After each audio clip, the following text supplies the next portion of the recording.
آج سے ہزاروں سال قبل یمن کے گرد و نواح میں ایک شہر آباد تھا جسے سبا کہتے تھے، اور وہاں کے بسنے والوں کو قوم سبا کہا جاتا تھا۔ سبا کا علاقہ لہلہاتی فصلوں سے آباد تھا اور نہایت ہی خوشحال شہر تھا، لیکن وہاں کے لوگ ایک شرک میں مبتلا تھے اور سورج کی پوجا کرتے تھے۔ جب وہاں کے بادشاہ شجیل بن مالک کی موت ہوئی تو اس کی بیٹی بلقیس نے حکومت کی بھاگ دوڑ سنبھالی۔ ملکہ بلقیس ایک قابل عورت تھی، اس نے گھمنڈ پر 9 سال حکم۔ یہ وہ زمانہ تھا جب مشرق سے مغرب تک ایک عظیم بادشاہ کی شان و شوکت اور جاہ و جلال کا ڈنکا بجتا تھا، جسے تاریخ میں سلیمان ابن داؤد کے نام سے جانا جاتا ہے۔ حضرت سلیمان علیہ السلام کو ہوا، جنات، چرند پرند اور جانوروں پر حکمرانی حاصل تھی۔ ایک مرتبہ حضرت سلیمان علیہ السلام کے دربار میں سب چرند پرند اور جانور جمع ہوئے، لیکن ان میں ہدہد موجود نہ تھا۔ حضرت سلیمان علیہ السلام نے عرض کی کہ اگر ہدہد نے اپنی غیر حاضری کی وجہ بیان نہ کی تو اسے ہلاک کر دیا جائے گا۔ اتنے میں ہدہد حاضر ہوا اور کہنے لگا کہ میں اڑتے اڑتے ایک ایسے علاقے میں پہنچ گیا تھا جہاں لوگ شرک میں مبتلا ہیں اور وہ آگ اور سورج کی پوجا کرتے ہیں، اور ان کی رانی ایک ملکہ جس کا نام بلقیس ہے۔ ملکہ کے تخت میں ہیرے جواہرات اور لال زمرد جڑے ہوئے تھے، اور اس کے پاس تمام آرائش و نمائش کا سامان موجود ہے۔ حضرت سلیمان علیہ السلام نے فرمایا، اگر یہ بات سچ ہے تو اس ملکہ کے پاس میرا خط لے کر جاؤ اور وہیں رہ کر دیکھو کہ اس کی اس خط کے بارے میں کیا رائے ہے۔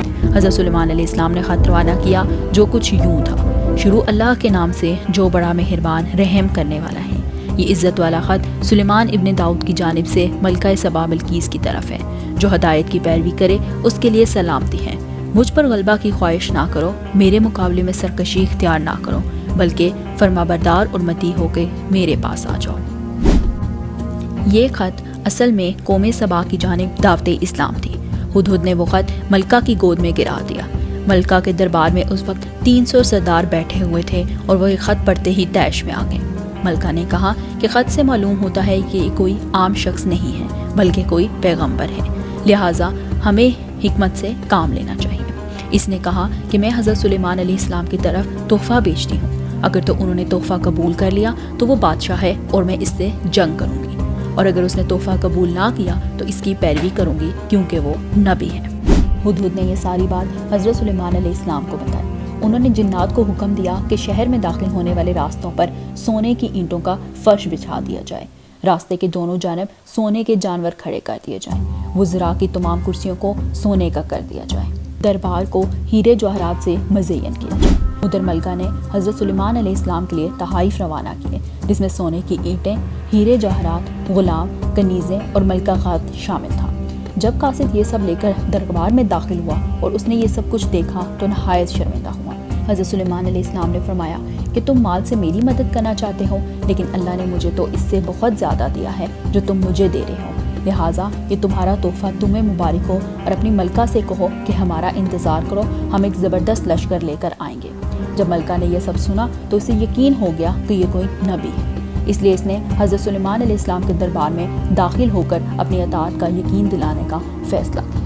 حضرت سلیمان علیہ السلام کو اس بات کی خبر ہوئی تو انہوں نے کہا کہ تم میں سے کون ہے جو ملکہ کے آنے سے پہلے اس کا تخت میرے پاس لے آئے؟ ایک دیو ہیکل جن نے کہا کہ میں یہ کام کرنے کی طاقت رکھتا ہوں اور آپ کا دربار برخاست ہونے سے پہلے ہی لا سکتا ہوں۔ ایک اور آدمی نے جس کے پاس کتاب کا علم تھا، اس نے کہا کہ آپ کے پلک جھپکنے سے پہلے ہی یہ تخت لا دوں گا۔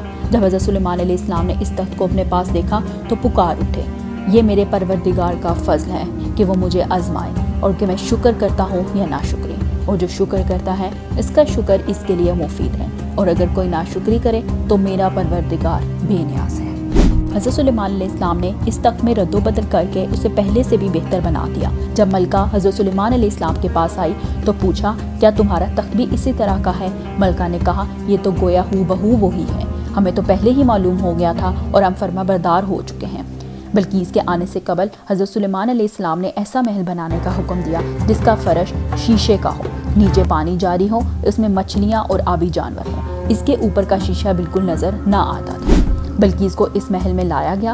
جب اس نے نیچے دیکھا تو اسے لگا کہ یہ پانی کا حوض ہے، لہٰذا اس نے اپنے پنڈلیوں سے کپڑا اٹھا لیا۔ سلیمان علیہ السلام نے کہا کہ یہ تو شیشے کا فرش ہے۔ تب وہ بہت شرمندہ ہوئی اور بول اٹھی، اے پروردگار، میں سورج کی پوجا کر کے اپنے آپ پر ظلم کرتی رہی ہوں، اور اب میں نے اللہ رب العالمین کی اطاعت قبول کر لی ہے، لہٰذا بلقیس کو سمجھ آیا کہ جیسے وہ شیشے کی چمک دمک کو پانی کا حوض سمجھ بیٹھی تھی، ایسے ہی وہ اور اس کی قوم سورج کی چمک دمک دیکھ کر اسے خدا سمجھ بیٹھے اور اسے اپنی غلطی پر بہت شرمندگی